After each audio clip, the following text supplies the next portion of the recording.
మా latest videos కోసం మా ఈ తెలుగు న్యూస్ ఛానల్ సబ్స్క్రైబ్ చేసి గంట సింబల్ యాక్టివేట్ చేసుకోండి.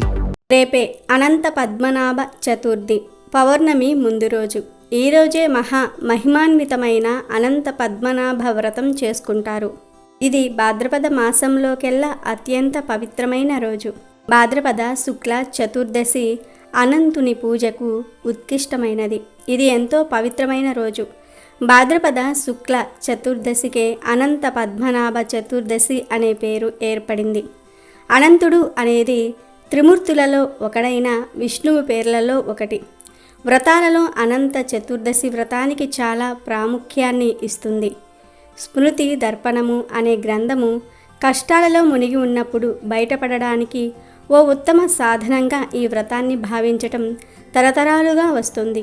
ఈ పూజ ఎలా చేసుకోవాలంటే భాద్రపద శుక్ల చతుర్దశి నాడు శుచిగా స్నానమాచరించి గృహాన్ని పూజా మందిరాన్ని శుభ్రపరచుకోవాలి.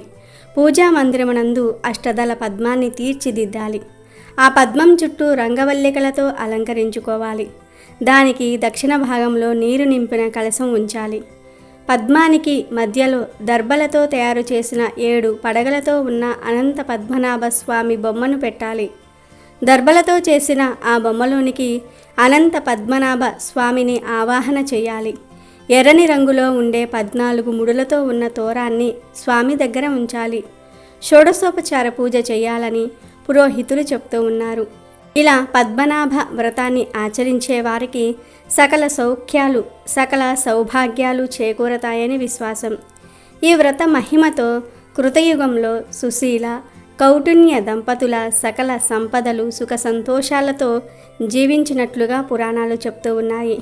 ఇంకా అనంత పద్మనాభ వ్రతాన్ని ఆచరించిన భక్తులు ఆ రోజున తమకు వీలైనంత దాన ధర్మాలు చేయటం ద్వారా మోక్ష ఫలములు పుణ్య ఫలములు అష్టైశ్వర్యాలు పొందుతారని పురోహితులు సూచిస్తూ ఉన్నారు. అయితే ఎంతో పవిత్రమైన ఈ పద్మనాభ చతుర్దశి రోజు ఏం చేసినా చేయకపోయినా స్నానం చేసే నీటిలో ఈ ఒక్కటి వేసుకొని స్నానం చేస్తే జన్మ జన్మల దరిద్రం పాపాలు మొత్తం కూడా ఆ నీటి ద్వారా పోతాయి. అత్యంత దివ్య శక్తి మీ శరీరానికి వస్తుంది. మీ జాతకంలోని దోషాలు పోతాయి. మీ జాతకం అద్భుతంగా మారిపోతుంది. కటిక దరిద్రుడైనా సరే రాజ్యమేలుతాడు. ఈరోజు ఇలా స్నానం చేయటం వలన మీ శరీరంలోని రోగాలు పోతాయి. మీ శరీరానికి నూతన ఉత్తేజం వస్తుంది. ఏ పనినైనా సాధించే శక్తి వస్తుంది. మరి అనంత పద్మనాభ చతుర్దశి రోజు స్నానం చేసే నీటిలో ఏం వేసుకొని స్నానం చేయాలి అనే విషయాన్ని ఇప్పుడు మనం ఈ వీడియోలో వివరంగా తెలుసుకుందాం. ఫ్రెండ్స్, ఫస్ట్ అయితే ఈ వీడియోకి ఒక లైక్ కొట్టి మా ఛానల్ని సబ్స్క్రైబ్ చేసుకోండి. మా ఈ తెలుగు న్యూస్ ఛానల్ సబ్స్క్రైబ్ చేసుకున్నట్లే మంచి డిస్కౌంట్స్ డీల్స్ వచ్చే మా టెలిగ్రామ్ ఛానల్ లింక్ కింద డిస్క్రిప్షన్లో ఉంది. సబ్స్క్రైబ్ చేసుకోండి. ఈ వ్రతం గురించి పద్మపురాణంలో గొప్పగా వర్ణించారు. పూర్వం ఒకసారి పంచపాండవులు అరణ్యవాసం చేస్తున్న సమయంలో వారి యోగక్షేమాలు విచారించాలని శ్రీకృష్ణుడు వారి దగ్గరికి వచ్చాడు. శ్రీకృష్ణుణ్ణి చూడగానే ధర్మరాజు చిరునవ్వుతో ఎదురేగి స్వాగత మర్యాదలతో సత్కరించి ఉచితాసనం ఇచ్చి గౌరవించాడు. కొంతసేపు కుశల ప్రశ్నలు అడిగాక, కృష్ణ, మేము పడుతున్న కష్టాలు నీకు తెలియనివి కాదు. ఏ వ్రతం చేస్తే మా కష్టాలు తొలగిపోతాయో దయచేసి మాకు ఉపదేశించు అని ప్రార్థించాడు. అప్పుడు శ్రీకృష్ణుడు, ధర్మరాజా, మీ కష్టాలు తీరాలంటే అనంత పద్మనాభ స్వామి వ్రతం ఆచరించండి అని సలహా ఇచ్చాడు.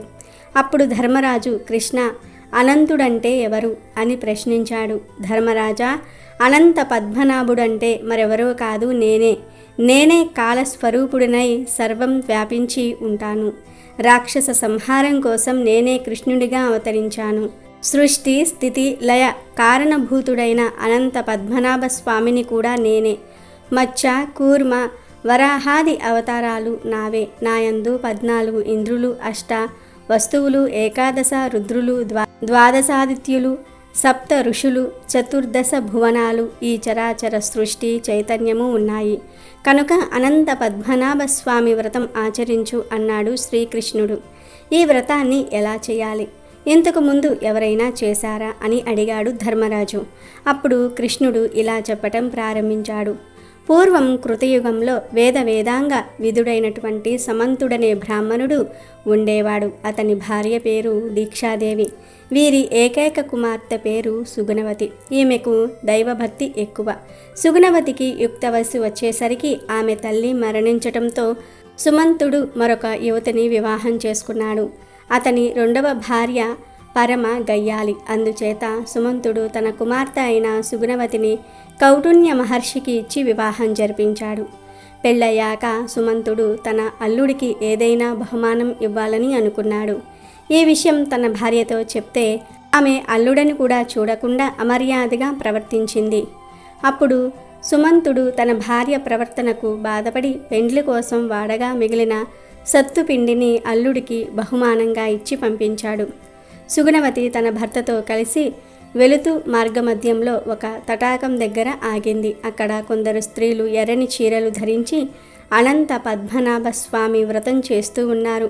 సుగుణవతి ఆ వ్రతం గురించి ఆ స్త్రీలను అడిగింది. వారు ఇలా చెప్పారు: ఓ పుణ్యవతి, ఈ అనంత పద్మనాభ వ్రతాన్ని భాద్రపద శుక్ల చతుర్దశి పర్వదినమందు ఆచరించాలి.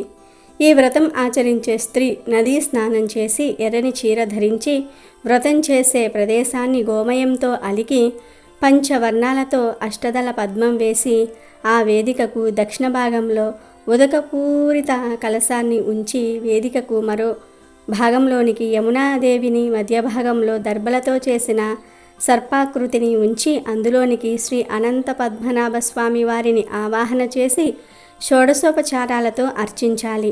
పూజా ద్రవ్యాలన్నీ 14 రకాలు ఉండేలాగా చూసుకోవాలి.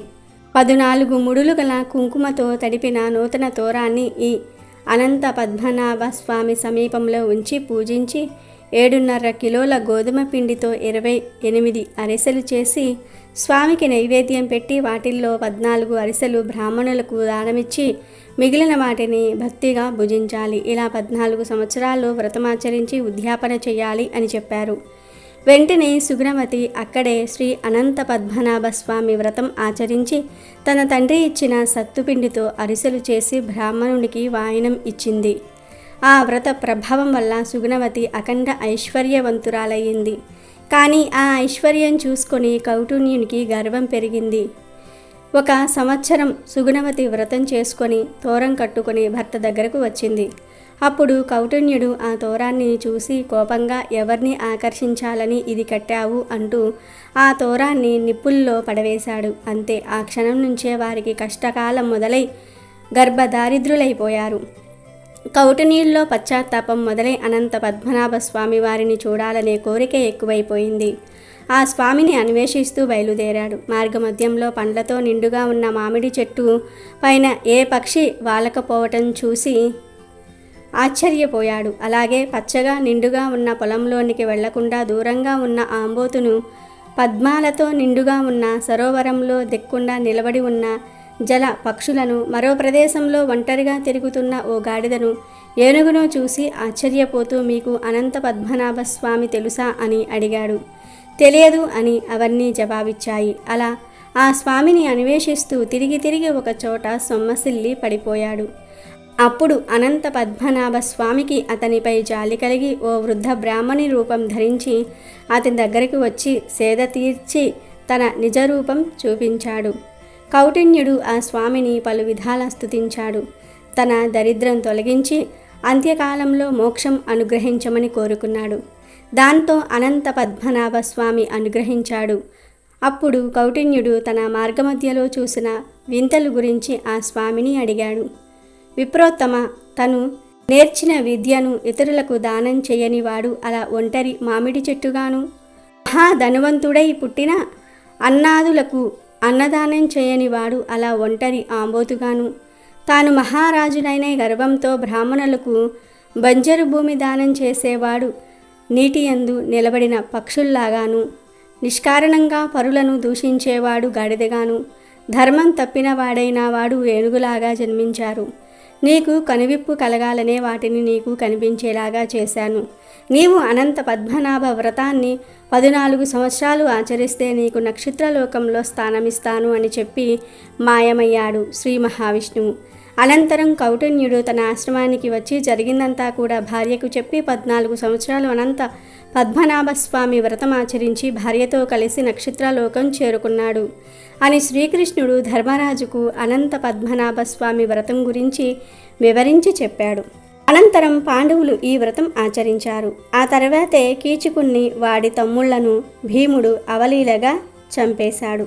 అర్జునుడు ఒంటి చేత్తో కౌరవులను మట్టి కరిపిస్తాడు. అలా విజయాలతో ఆఖరుకు రాజ్యాన్ని కూడా తిరిగి పొందారు. ఈ అనంత పద్మనాభ వ్రతం వలన పాండవులకు పోయిన రాజ్య భోగాలన్నీ కూడా తిరిగి వచ్చాయి. ఇక ఈ అనంత పద్మనాభ చతుర్దశి రోజు మీరు ఏం చేసినా చేయకపోయినా సరే స్నానం చేసే నీటిలో 5 తులసి ఆకులను లేదా 2 ఎర్రటి మందార పువ్వులను వేసుకొని స్నానం చేయాలి. ఇలా ఈరోజు ఎవరైతే స్నానం చేస్తారో వారి జాతకం మారిపోతుంది, పట్టిందల్లా బంగారం అవుతుంది, రాజ్యమేలుతారు. జన్మ జన్మల దరిద్రం పాపాలు మొత్తం కూడా ఆ నీటి ద్వారా పోతాయి. అత్యంత దివ్య శక్తి మీ శరీరానికి వస్తుంది. మీ జాతకంలోని దోషాలు పోతాయి. మీ జాతకం అద్భుతంగా మారిపోతుంది. కటిక దరిద్రుడైనా సరే రాజ్యమేలుతాడు. ఈరోజు ఇలా స్నానం చేయటం వలన మీ శరీరంలోని రోగాలు పోతాయి. మీ శరీరానికి నూతన ఉత్తేజం వస్తుంది. ఏ పనినైనా సాధించే శక్తి వస్తుంది. అమెజాన్లో బెస్ట్ డిస్కౌంట్స్ కోసం వీడియో డిస్క్రిప్షన్లో లింకు ఉంది, చూడండి. అలాగే మా టెలిగ్రామ్ ఛానల్ సబ్స్క్రైబ్ చేసుకోండి.